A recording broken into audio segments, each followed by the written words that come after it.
Então, bom dia a todos. A partir desse momento, essa reunião está sendo gravada. Hoje é dia 22 de julho de 2023, sábado, agora são 9h05. Estamos começando agora a nossa 31ª reunião virtual de estudo de filosofia, hoje com o tema Tomar a iniciativa e mostrar o exemplo, da página 141 do livro Filosofia Kyocera, 78 princípios comentados, daquele de capa azul, ou quem acompanha por caderneta de capa preta é página 48. Seja bem-vindo a dona Aparecida Masayo Mikami, a convite do seu Hélio Junge, né, Hélio? Muito obrigado. Pessoal de Brasília participando.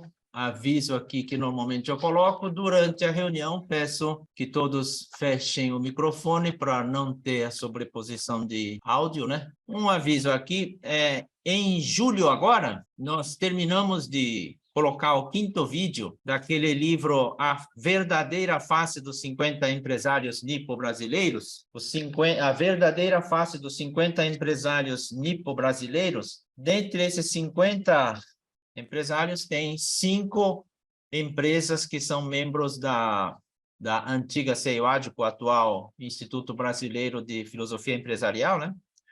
Então, em julho agora, foi no ar agora a Panamedical do seu Itagaki, com o tema Conquistou a Independência Saindo da Vida de Assalariado. Isso está no YouTube. Em maio, tinha sido o da empresa Minami, Indústria de Aparelhos de Lavoura, de Biritiba Mirim.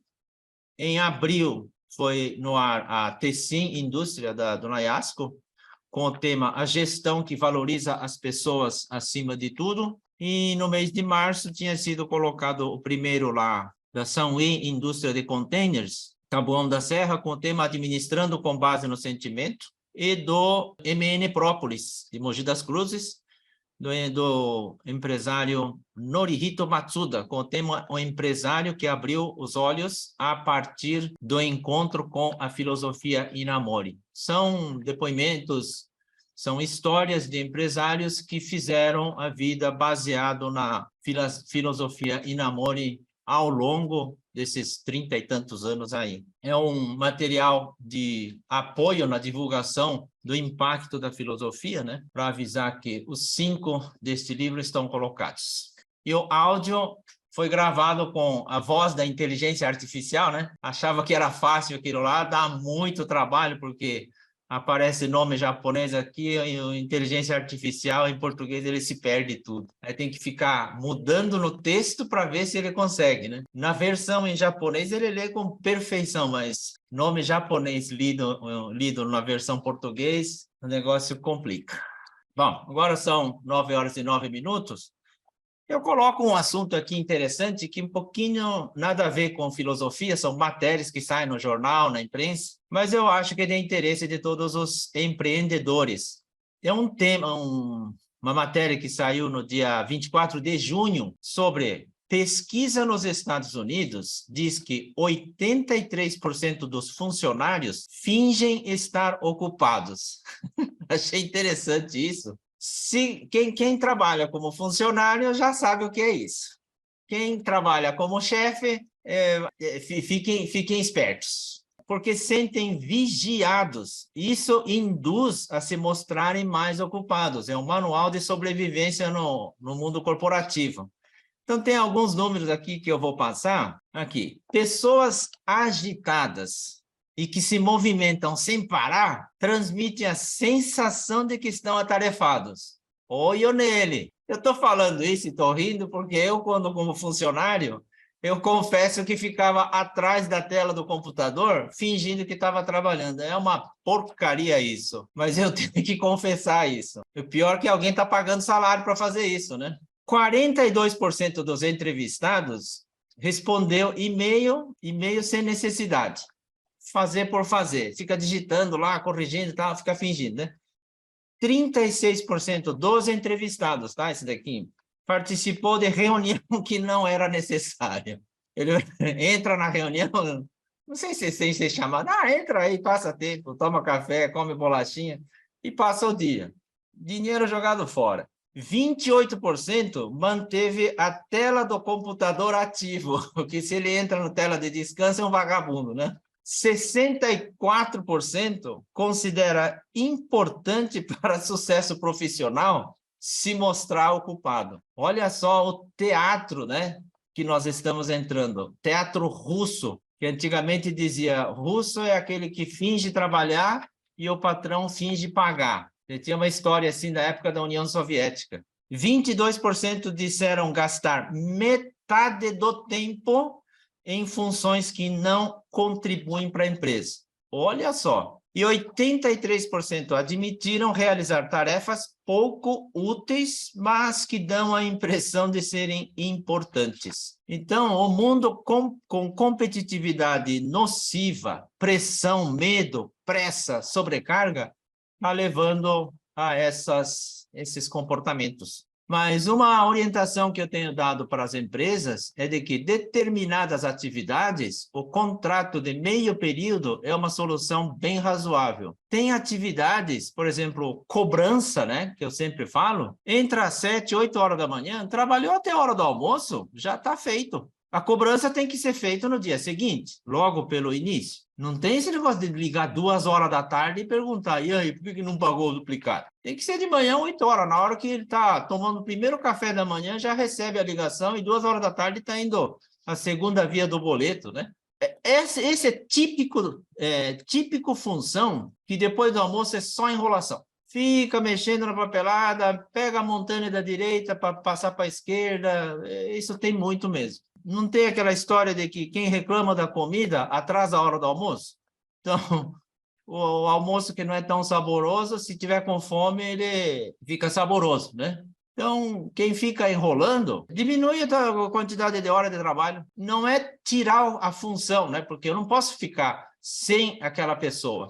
E nem tenta juntar também contas a pagar, contas a receber e achar que uma conta dá conta do recado. A pessoa fica doente, a pessoa vai embora, fica na mão. É melhor metade contas a pagar, metade contas a receber, por exemplo, né? E aí tem 2 pessoas altamente produtivas, porque sabe que se não terminar até meio-dia vai ter que ir embora. É uma sugestão isso daí, porque é nocivo mesmo o ambiente que as pessoas estão enrolando, os outros vão aprendendo, né? Os veteranos vão ensinando, né? Muito bem, vamos ver se a gente consegue conectar isso ao tema de hoje, tomar a iniciativa e mostrar o exemplo. Vamos ver o que o Inamori-san fala. Deixa eu ver. Aqui eu já vou compartilhar e vamos entrar no vídeo de hoje, que tem 9 minutos.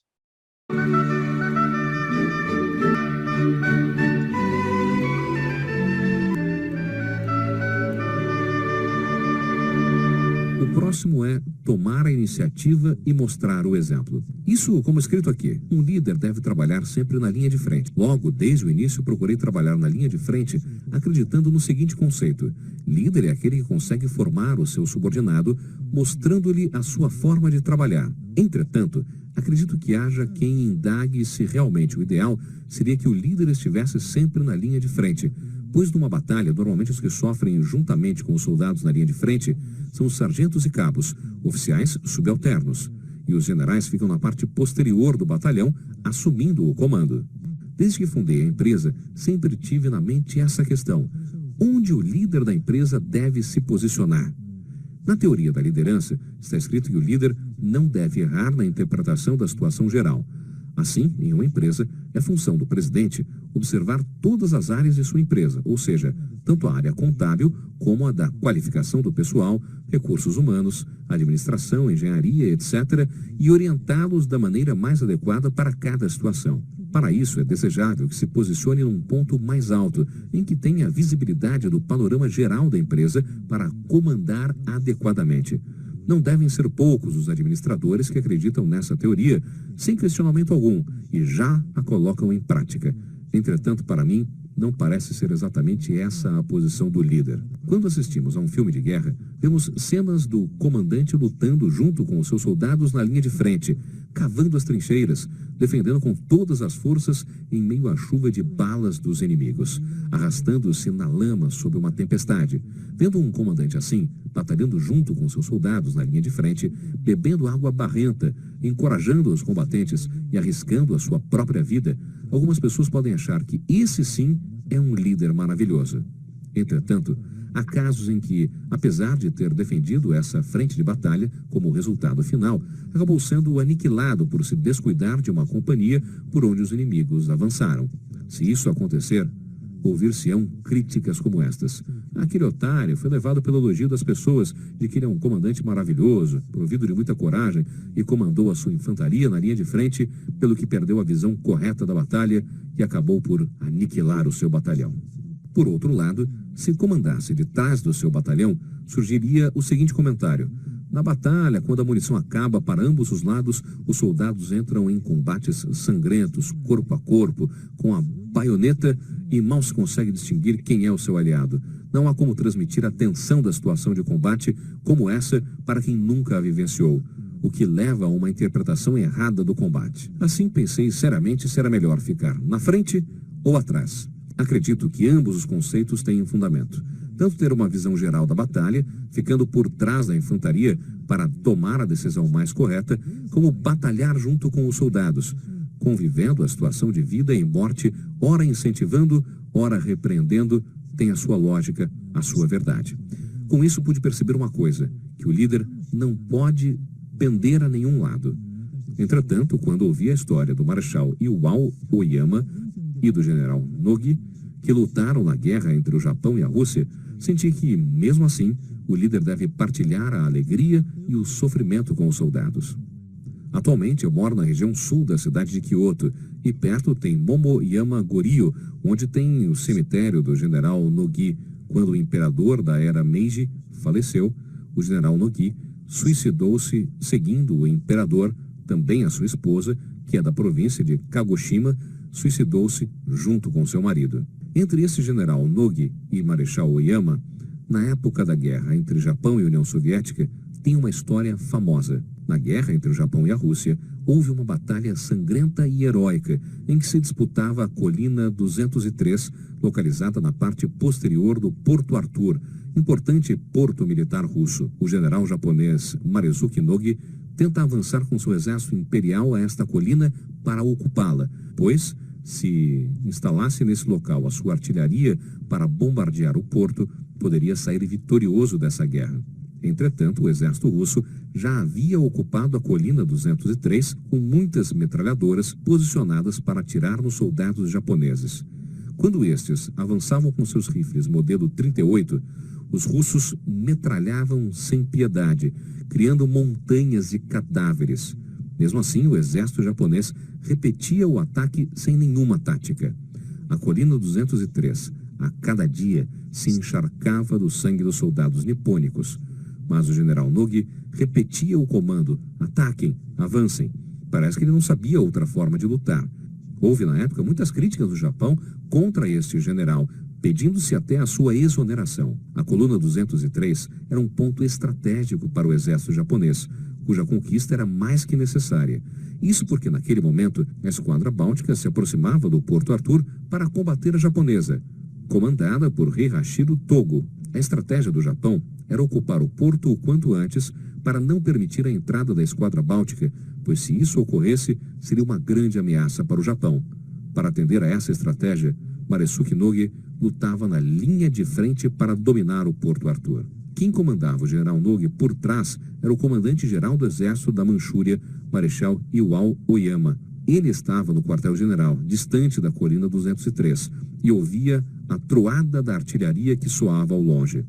O general Nogi lutava com toda a sua força na frente da batalha, junto com a sua tropa, que dia a dia perdia força de combate. Quanto a Iwao Oyama, certo dia de manhã, ao levantar-se, perguntou a seu assessor, em dialeto da província de Kagoshima: onde temos batalha hoje?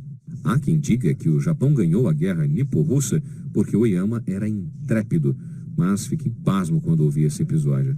Quando se fala em Iwao Oyama, todos reconhecem que se tratava de uma grande personalidade da província de Kagoshima, mas pensei que um indivíduo como ele jamais poderia ser um comandante. Realmente ele se enquadra no perfil de um grande homem, quando dito à maneira chinesa, pois na China o herói deve ser intrépido, que não se exalta por pequenas coisas. Considera-se que essa postura transmite confiança aos seus subordinados para trabalhar com tranquilidade. Por isso, o inverso, ou seja, um líder medroso que se abala por qualquer coisa, não serve para ser herói. Essa é a definição de herói na cultura chinesa. Entretanto, no momento em que ouvi a história de Oyama, pensei imediatamente: não quero ficar na retaguarda do meu pessoal, quero compartilhar das dificuldades com todos. Desde então, procurei praticar o tópico tomar a iniciativa e mostrar o exemplo, tendo-o como meu lema. Certamente, ficar na retaguarda e ter o panorama geral também serão importantes, porém, no futuro, surgirão pessoas que tomarão tais procedimentos como desculpas, dizendo: não é que estou acomodado, estou na retaguarda para ter a visão geral. Mas, na maioria, são pessoas que não querem ter muito trabalho. Para estas que, na verdade, estão à toa, no fundo, com a desculpa de que estão olhando a todos, quero dizer o seguinte: se é líder, venha para a linha de frente e vá buscar os pedidos. Quem não consegue conquistar um pedido que seja do cliente, não tem o direito de cobrar dos outros. Por outro lado, é verdade que ao ficar permanentemente na linha de frente, pode-se ter uma visão incorreta da situação da batalha. Assim, um líder deve ter a versatilidade de ora estar na linha de frente, lutando junto com os soldados, incentivando-os, ora ficar na retaguarda para ter uma visão geral da situação. Mesmo assim, o mais importante é a coragem de tomar a frente dos seus funcionários e se empenhar no trabalho. Entretanto, tomar a iniciativa e mostrar o exemplo não é problema somente dos presidentes das empresas. Os diretores, gerentes comerciais, de produção, para os quais os senhores delegam essas importantes atividades, também devem ser assim. Não basta dar ordens com aquele ar de autoridade. Devem se tornar líderes que tomem a iniciativa e mostrem o exemplo. Dado o adiantado da hora, gostaria de encerrar por hoje a apresentação. Muito obrigado.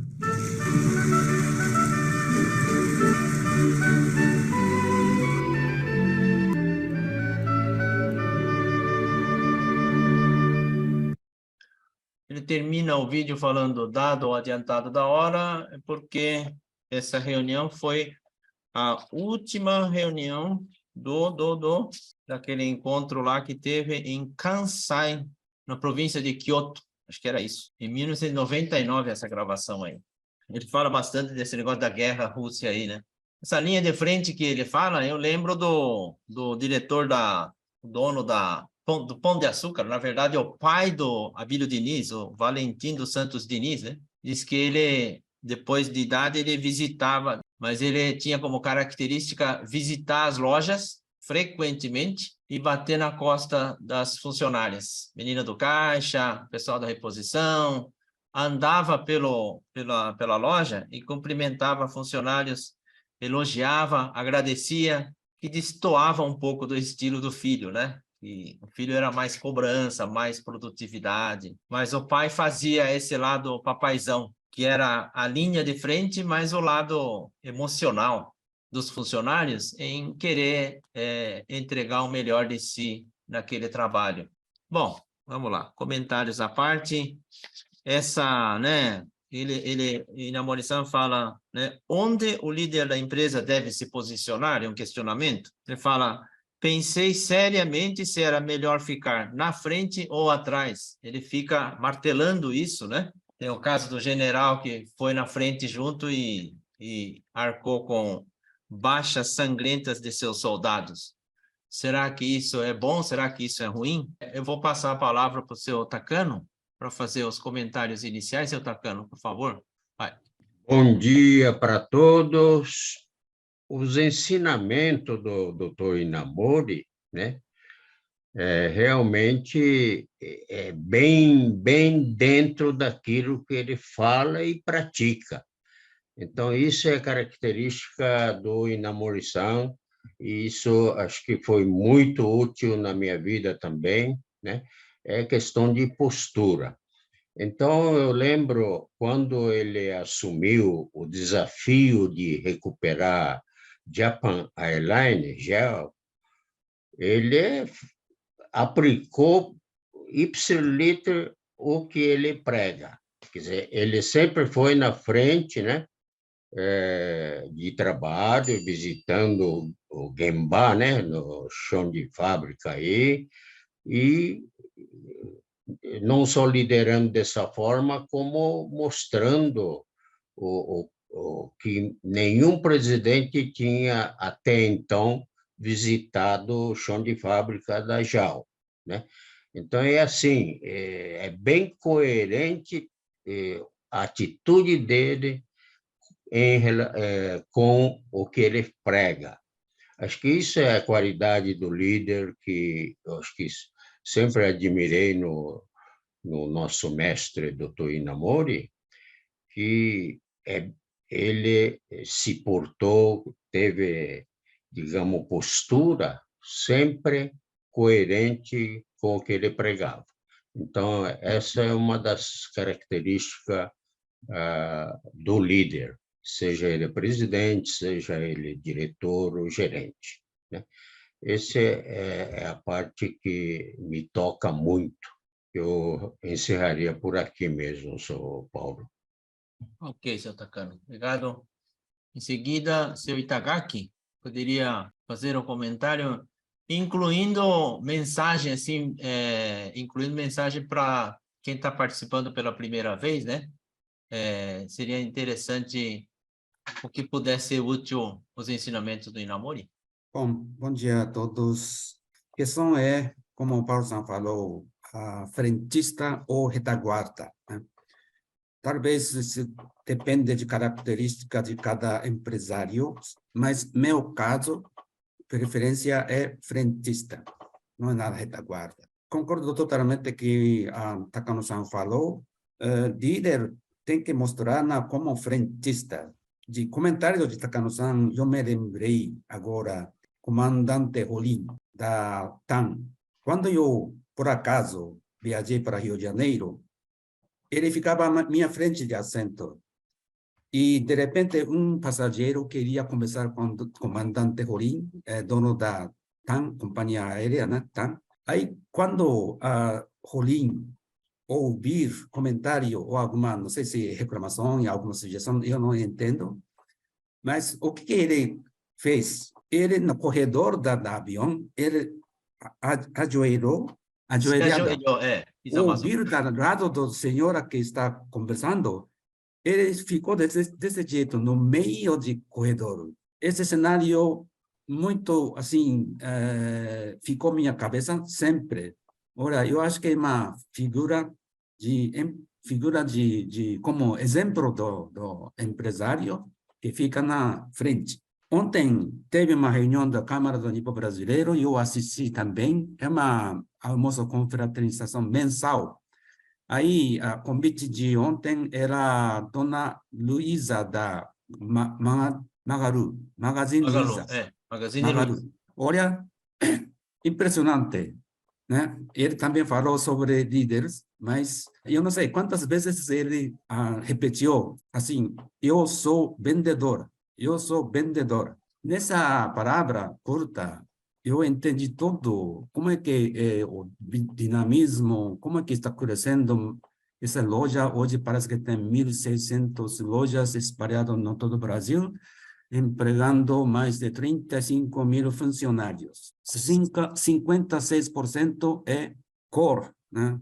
Que não é pálido, Emiratos e essas... não brancos. Também, certo? 56%. Certo. E mostrou um vídeo que demonstrando, trabalhando essa empresa, como que traz felicidade para o funcionário e para a família dele. E Dona Luísa também salientou muito como é que é difícil quando a pessoa fica desempregado. Totalmente eu concordo. Sempre eu falava isso, que como é que se está sentindo pessoa desempregada todo dia.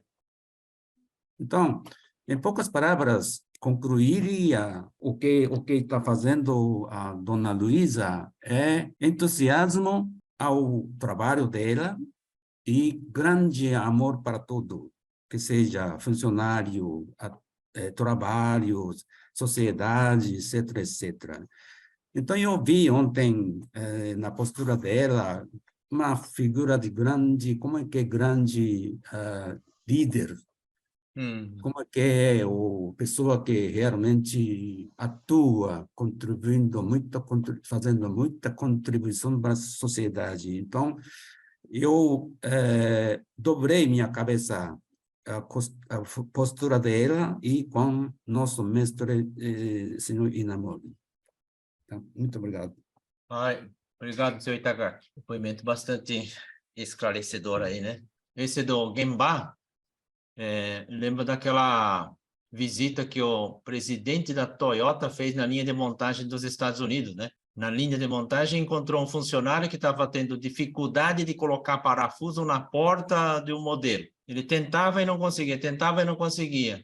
Aí o presidente, em pessoa, chegou do lado do funcionário e falou, puxa o andon, aquele cordinha que para a linha de montagem, né? E o funcionário americano, ele tinha pavor daquilo, porque pensava que ia ser demitido se fizesse isso. Aí o presidente falou, não, não precisa preocupar com isso, me dá a tua mão. Ele pegou a mão dele, segura esse negócio aqui, ele puxou, parou a linha, e aí quando para a linha, vem supervisor de linha, gerente, vem um monte de gente para tentar resolver isso. O que está acontecendo? O que está acontecendo? Em questão de minutos, resolveram essa questão, e o funcionário, coitado, ele é tremendo de medo, né? E aí agora puxa de volta para voltar a linha a linha voltar a funcionar. E aí o funcionário achou que, nossa, respirou fundo e falou, bom, agora voltou a produzir, era só trabalhar, né? Mas o que eu achei interessante é que o presidente Toyota, né? Ele pegou o funcionário, baixou a cabeça e falou, me desculpa por estar acontecendo esses transtornos com vocês. Nós da administração estamos fazendo todo o esforço para que essas coisas não aconteçam. E baixou a cabeça e seguiu à frente. Os assessores anotaram o que tinha que ser feito e tal, né? Deve ser isso daí. A maneira como uma organização trata o problema, né, diverge muito disso. Porque eu já ouvi falar, funcionário que trabalhava na Volks aqui de São Bernardo, que o painel de um modelo tinha 15 parafusos para colocar. Ele conseguiu colocar 11 parafusos no tempo dele. Aí ele falou, sobrou 5 parafusos na minha mão. E o que você fez? Ah, joguei lá dentro do painel e peguei para outro carro, porque não dava. Como assim você jogou? Joguei lá dentro. Quer dizer, você fica pensando, nossa senhora, é esse tipo de carro que será que a gente está comprando, né? O painel, acho que não tem questão de segurança, mas pode acontecer um negócio desse. A forma como uma empresa organizada, séria, conduz o comportamento de cada um diante da seriedade de conseguir realmente fazer o melhor, né? Não tem como a pessoa dar o melhor quando o próprio presidente chega no local e se mostra dessa forma. É claro que acho que não dá para ficar parando o tempo todo, mas realmente a história da Toyota nesse sentido é muito interessante do ponto de vista de gestão, né? Muito bom. Vou passar para a Mauri, Mauri. Como é que é o exemplo aí no grupo MNS lá, hein? Fala um pouquinho com a gente. Bom dia a todos. Difícil de falar, hein?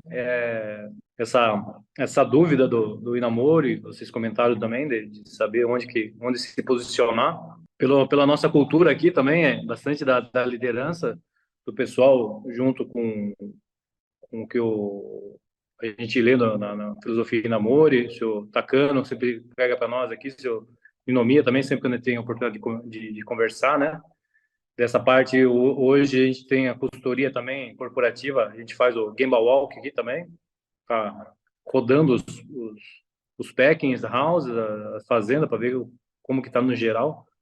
Mas o que a gente vê aqui, o Hélio, que é o nosso líder, o posicionamento dele tá de frente com a cultura corporativa, né? Esse é a linha de frente dele, né? E a partir do momento que a gente ajuda ele na estratégia aqui, a gente consegue, tenta, né, mensurar onde que é o ponto falho do timing, né? Agora, por exemplo, estamos com dificuldade em tal rota, estamos com dificuldade na logística, estamos com dificuldade em tal linha de produção, tal produto, né?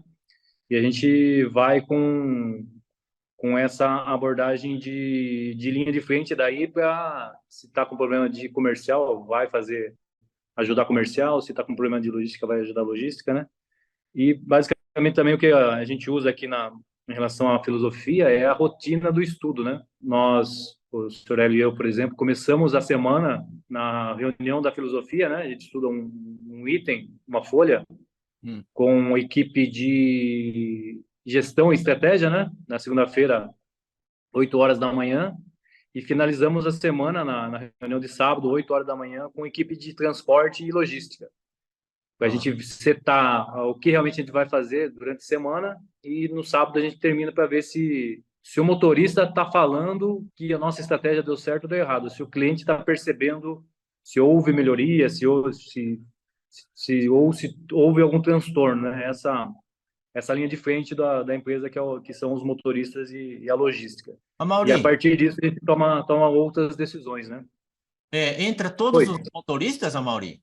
Todos que estão à disposição no sábado, né?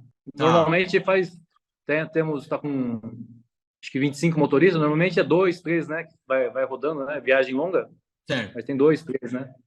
Ah. Daí eles dão um depoimento seu.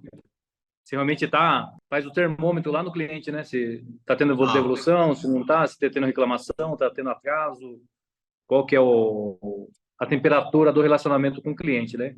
Daí nós E o motorista, medimos motorista, ele tem a chance de... Desculpa cortar. Tem a chance de falar diretamente isso na cara do diretor aí, é isso, né? Na verdade, a gente incentiva ele a falar, né? Cutuca mesmo para falar. Certo. Daí a gente faz esse trabalho de ouvidoria dentro do estudo da filosofia semanal, né?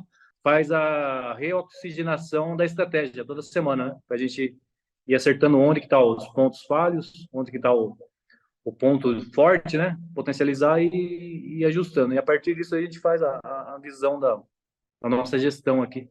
Toda semana muda onde que é a linha de frente da batalha, o ponto da batalha, né? Então a gente tá, por exemplo, a semana passada ele estava na rota de Belém, né? Ananindeu, a Ji-Paraná e tal, para resolver algumas coisas lá, igual o Itagaki falou, estava lá vendendo, né? E semana dobrou a venda, por exemplo, na linha, né? Por exemplo. Então, realmente, onde o líder estará é o ponto determinante do sucesso do negócio, do sucesso da estratégia, né? Se a gente fica acomodado só esperando o relatório, normalmente o relatório vai ser insuficiente para o que a empresa precisa, né? Ok, obrigado, Maurinho. Noah, você está com cara de intelecto aí? Você mudou até de lugar aqui na minha tela. Ele passou na frente, você passou na frente do Hélio aí. Vamos falar alguma coisa? Tem muito a complementar, né? Não. É muito interessante essa questão de estar na linha de frente e essa dualidade, né? Entre estar na frente do negócio e também ver o geral, né? Principalmente a gente que é pequena empresa, no início, se envolve muito no dia a dia, e acaba, às vezes, não vendo o que é o mais importante para estar melhorando a empresa no geral, né? E aí, esses últimos anos, a gente está tentando ir um pouco mais para o estratégico e sair da linha de frente, mas mantendo sempre indo na empresa, né? Vendo o dia a dia, conversando com o pessoal, com os clientes, só que indo mais para a estratégia, porque a gente viu que se fica toda hora lá na frente ou fazendo, trabalhando ali em função muito operacional, acaba não desenvolvendo os funcionários, né? Então, agora, na estratégia, você consegue desenvolver sua equipe e cada vez mais profissionalizar, mas não pode perder o espírito da linha de frente, né? Que é ouvir, executar o que os clientes estão falando, corrigir, e também ouvir os próprios funcionários com as suas melhorias, né? Então, eu acho que é bem difícil, mas tem que ter esse equilíbrio, né? Ok. Eu acho curioso, interessante, depoimento de empreendedores novos. Eu fico imaginando, quando eu tinha 30 anos, 20 anos, como é que eu pensava, né? Eu pensava de um jeito. Com 40, 50, o pensamento vai evoluindo. Quando passa de 60, o cabelo começa a ficar branco, aí é linha de frente, né, retaguarda. Então, a nossa sabedoria, ela é proporcional à idade, né? Não tem certo, não tem errado nisso, mas são reflexões e aprendizados continuamente. Eu estava ouvindo agora aqui o frente ou atrás. O Namori está falando, frente ou atrás, né? Eu pensei assim, acho que é melhor trocar o ou por e, né? Frente e atrás. Então, eu não vou ficar frente o tempo todo, nem atrás o tempo todo. Às vezes fico bastante tempo na linha de frente, e às vezes nem tanto, né? Mas eu acho que são as duas coisas, frente e atrás. Ah, eu já conheço tudo da minha operação, então se eu ficar aqui no escritório, eu consigo dirigir tudo. Aí é o dono do empreendimento que está escondido atrás do computador, né? Aí quando chega pertinho, lá no notebook está aberto lá aquele jogo de paciência. É momento de descontração? Pode ser, mas corre o risco de, sem querer, ao longo dos anos, desenvolver um sentido de covardia e começa a se esconder atrás. Isso é um negócio que a gente tem que estar o tempo todo vigiando. Nada como mostrar a cara na frente lá, como fazia o comandante Rolim, né? Escutar coisas, e é bom que o cliente grite lá, ele se esperneia, mostra lá o que é, o que está acontecendo, para ele saber realmente como é que está o campo da batalha, né? Não dá para resolver tudo, mas estar presente na linha de frente eu acho que é importante. Hélio Junge, você que convida bastante gente aí, fala em nome de todo mundo, os ensinamentos aprendidos, lições aprendidas do Inamori, por favor. Bom, bom dia para todo mundo, né? E obrigado, viu, por aceitar, né, a indicação da Masayo-san, tá? É minha amiga aqui de Brasília, tá? Eu também tenho aprendido bastante com ela, tá? E assim retribuo convidando ela para esse grupo aqui para enriquecer também o conhecimento, a experiência dela, né? Assim como com o Euro também, né? Meu amigo O aí de Euro. São Paulo, né? Dos tempos de pós-graduação. Mas, né, voltando ao assunto, na verdade, eu fiquei pensando aqui, eu acho que direta ou indiretamente esse tema de hoje ele tem a ver com a questão de resolvermos problemas, né? Como assim? Tinha um radialista em São Paulo, ele faleceu por causa da Covid, chamado José Paulo de Andrade, né, da Rádio Bandeirantes. Eu escutava ele todos os dias de manhã e ele tinha uma reflexão que sempre me chamava a atenção. Ele costumava dizer assim que empresa séria não discute, resolve o problema, né? Aqui no Ministério da Saúde, onde eu trabalho, a equipe onde eu faço parte, né, os nossos superiores diretos e os indiretos, né, eu avaliando assim, né, a postura e a conduta deles, eles até que seguem bem, né, o perfil que a gente está discutindo hoje, né, essa de atuar tanto na linha de frente e a de trás, né. Então, assim, eu percebo isso neles, né, nessa equipe em que eu estou agora. Na equipe anterior, eu já não percebia tanto assim, tá? Tinha alguns tropeços. Teve uma certa vez que, aliás, isso foi logo na primeira semana que eu cheguei aqui no ministério, eu estava ainda meio perdido nas coisas, e na minha equipe anterior, né, a nossa supervisora tinha o hábito de usar as janelas como lousa. Então ela rabiscava nas janelas e fazia as anotações dela lá, as demonstrações, né, para nós, né? E só que tem uma norma no prédio que diz que, na verdade, não se pode escrever na janela. E aí, um certo dia, uma das senhoras da limpeza apagou, né, os dizeres, né, as anotações dela, né? Oh. E assim, né, eu estava ali próximo, mas eu nem estava me ligando disso, porque eu não sabia das regras, né, das diretrizes, se podia ou não podia apagar, eu, vi apagar, né? Depois, a supervisora chegou e ela ficou enfurecida com a situação.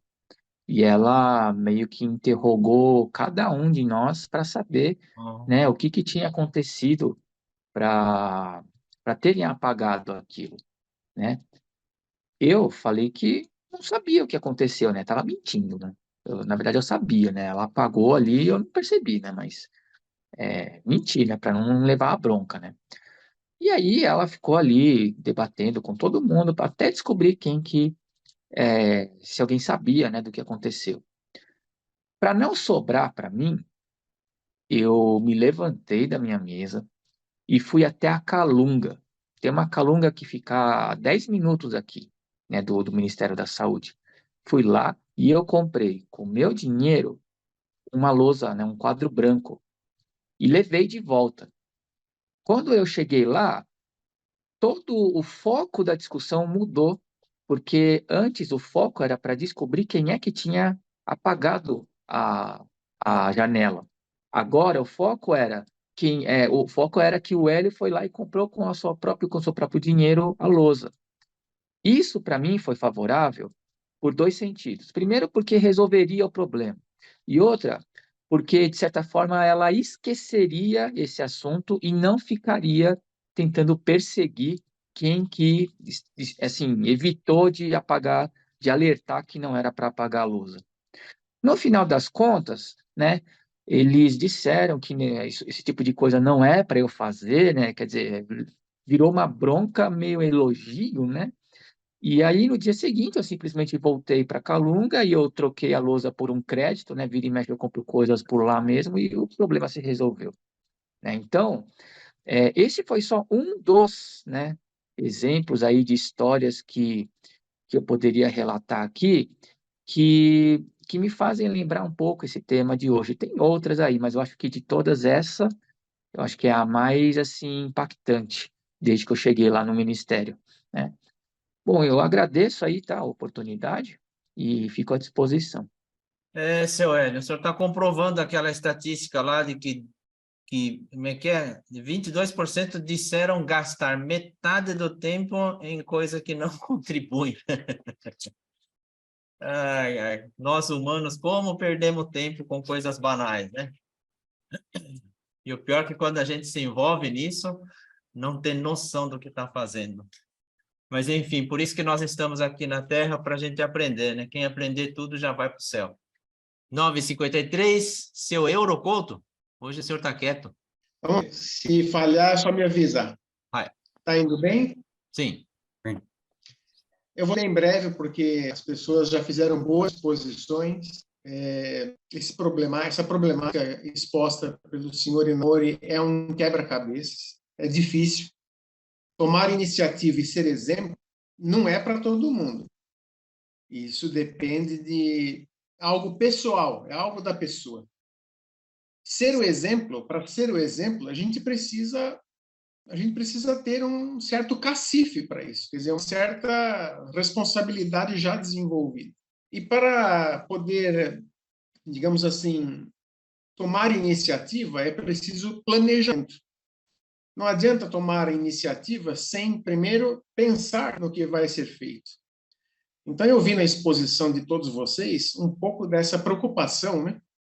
De tentar resolver problemas, de tentar manejar com esse quebra-cabeça que eu metaforicamente coloquei aqui. Porque senão você não consegue uma figura razoável para viver. Então, lá na prefeitura, se posso falar assim, eu vejo muita gente jogando paciência no computador. E vai de encontro àquilo que a estatística americana mostrou no mês passado, né? E tem gente que fica perdendo tempo na vida. Então, não toma iniciativa e, por certo, não vai ser exemplo para ninguém. Então, eu me baseio no que o senhor Takano falou no início, que Inamori é um exemplo. Então, a gente deve seguir o caminho de quem é exemplo. É isso aí. Muito obrigado pela oportunidade. Muito obrigado, seu Euro. 9h55, a dona Massaia tem alguma pergunta, alguma colocação que a senhora gostaria de fazer nessa primeira reunião que participa? Bom, para mim é um prazer estar ouvindo a experiência de todos aqui, né?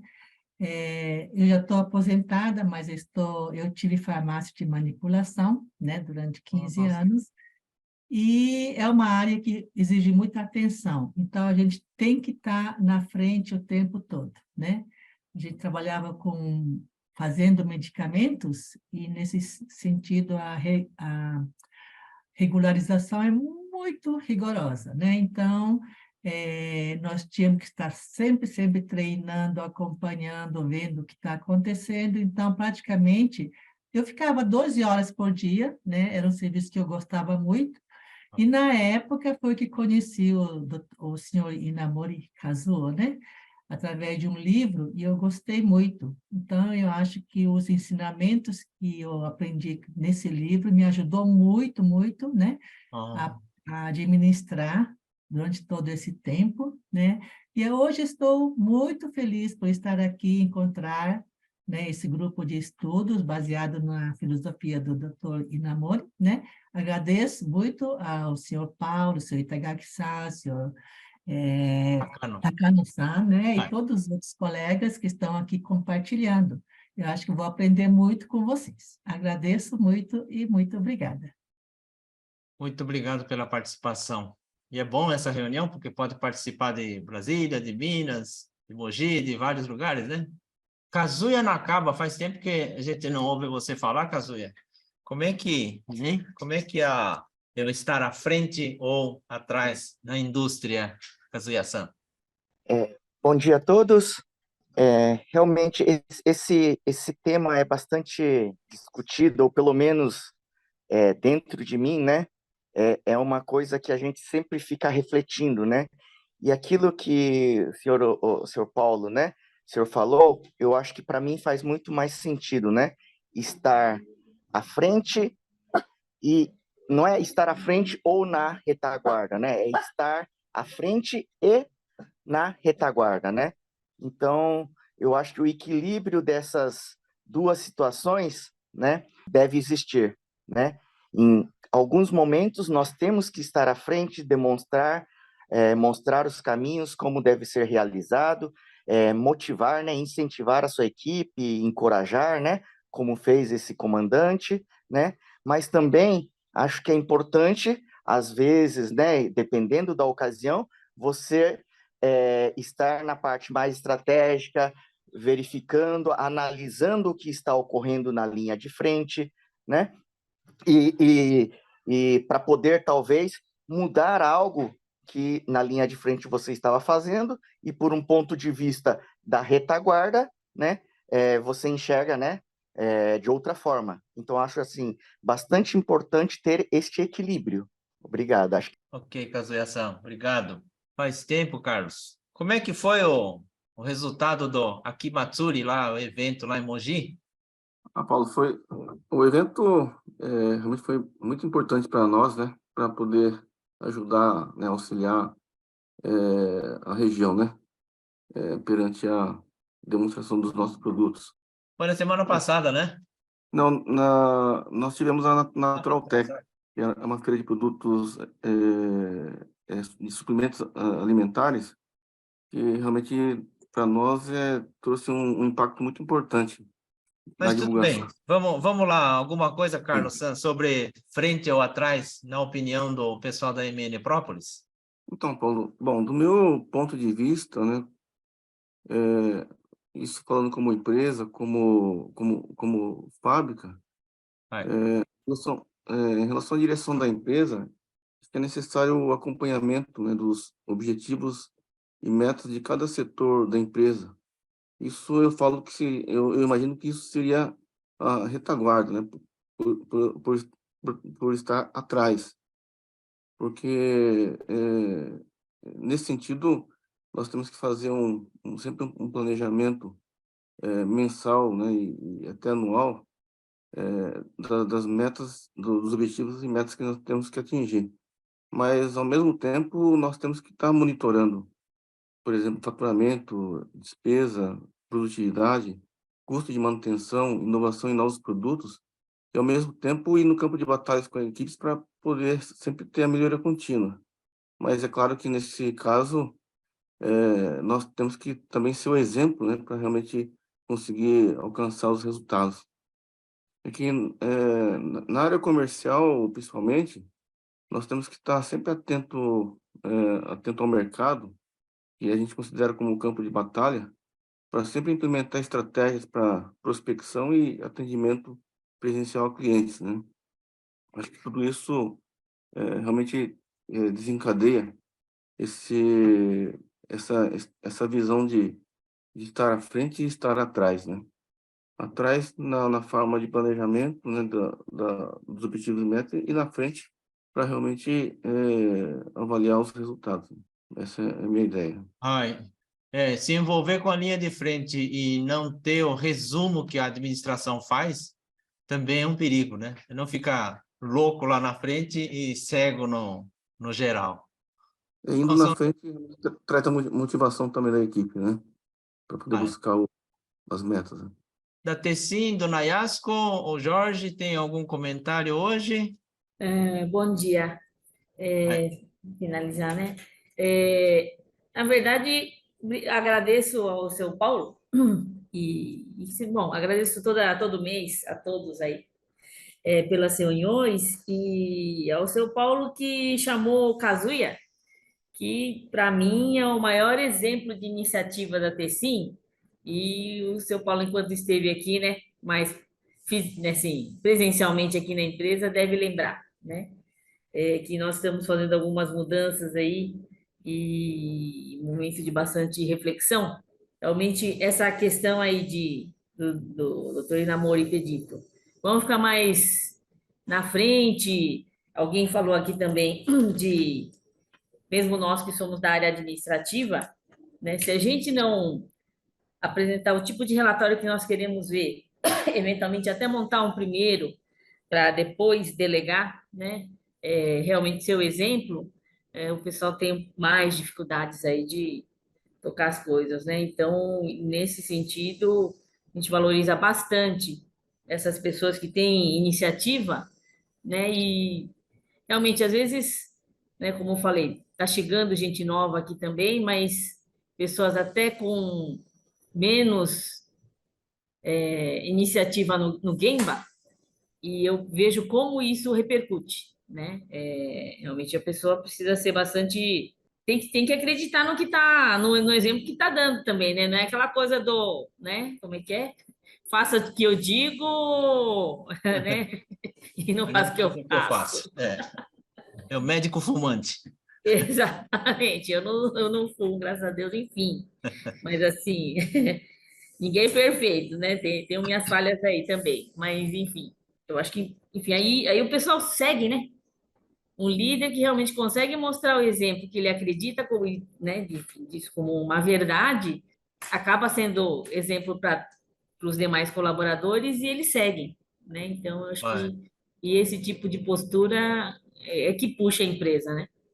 Final das contas, é esse tipo de postura que puxa a empresa, eu acho, né? Pode ficar lá na retaguarda? Pode. De vez em quando é bom ver como a coisa está. Sim, não pode, né? Eu não posso pegar, eu como líder, né? Não posso pegar o que o meu colaborador pode fazer e deixar ele no cantinho lá, só eu, porque eu gosto de fazer aquilo, ficar fazendo. Eu realmente, se eu tenho 100 pessoas, eu tenho como distribuir, eu tenho que ter motivo para ter 100 pessoas, para distribuir a função para essas 100. Se eu tenho 200 pessoas trabalhando para a empresa, é porque há essa demanda também, né? Devo ter um faturamento proporcional a isso e preciso distribuir a tarefa a todos, né? E tá sempre atento também para não ter o pessoal jogando paciência. Enganando. Então, tudo isso é bastante trabalho para o líder, mas é importante, com certeza, a gente poder mostrar o exemplo. Eu acho que o colaborador também, ajudamos o colaborador a fazer a coisa correta dentro da empresa, né? É isso. Esse frente e atrás, né? Eu acho que também dá para ver assim, frente vamos falar, o estoque físico, e atrás é o balanço. Então, quanto que está no balanço e será que está no físico? Que é aquele caso lá do Moinho São Paulo, que o Olavo Setúbal, do Banco Itaú, foi assumir quando estava quebrado. Primeira coisa que foi ele olhar o balanço do estoque da farinha de trigo. do moinho, né? E aí ele falou, pois bem, vamos ver no hangar lá, vamos ver no galpão quanto de farinha nós temos. Aí eles foram lá, o galpão estava vazio, não tinha mais estoque. Então, o que a administração estava fazendo? O estoque estava sumindo e o balanço continuava com estoque, mas a prática não estava sendo atualizada. Olha só, isso é típico administração de retaguarda, né? Aí foram verificar como é que sumiu, acharam que era roubo. E não era roubo, o pó, ela sobe com o ar, né? Ela evapora, né? Então, cada vez que, digamos, colocava 50 quilos num saco, ele sumia, evaporava uma certa quantidade. Quando faz isso ao longo de muito tempo, vai todo o estoque e não percebe. Olha só que coisa. Então, o que estava fazendo a administração? Nunca foi lá ver. Por isso que fechou também, né? Noah, você está com a mão levantada. Compartilha essa experiência. É que nem um exemplo desse frente e trás, né? É que nem o resultado na planilha da empresa, né? Deu lucro na planilha, mas no caixa, né? Aumentou caixa. O dinheiro, perfeito. Aumentou o fluxo de caixa, né? Então, muitas vezes dá resultado na planilha, mas tem que entender onde é que está o dinheiro, né? Se deu resultado mesmo ou está só na planilha. Dá para aplicar em várias situações, né? A linha de frente pode ser interpretada assim como verificar realmente, fisicamente, se o que está se falando na retaguarda é o que na realidade se pratica, é o que está acontecendo. Bom, são 10h08, acho que já estamos no tempo do encerramento de hoje. Se não, acho que 10h08 tá bom já, né? Bom, eu sempre oriento a assistir mais uma vez o vídeo, porque é uma chance única de ficar 1 hora discutindo o tema e assistir o mesmo vídeo mais uma vez. O cérebro grava de uma forma privilegiada através da repetição. Então, não perca essa chance de fazer isso logo em seguida, porque se deixar para outro dia já esfriou, né? A nossa próxima reunião vai ser em agosto, dia 19 de agosto, sábado também, né? No mesmo horário, 9 horas, terceiro sábado de agosto. O tema, na sequência, vai ser, então, pressionando a si próprio, da página 146 do livro azul, lá, o Filosofia Kyocera, os 78 princípios comentados, né?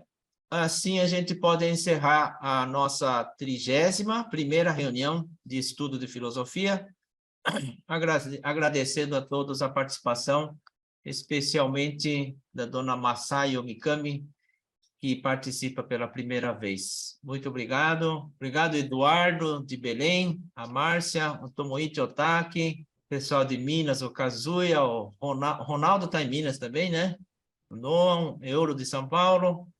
Muito obrigado, pessoal. Bom fim de semana e até a próxima.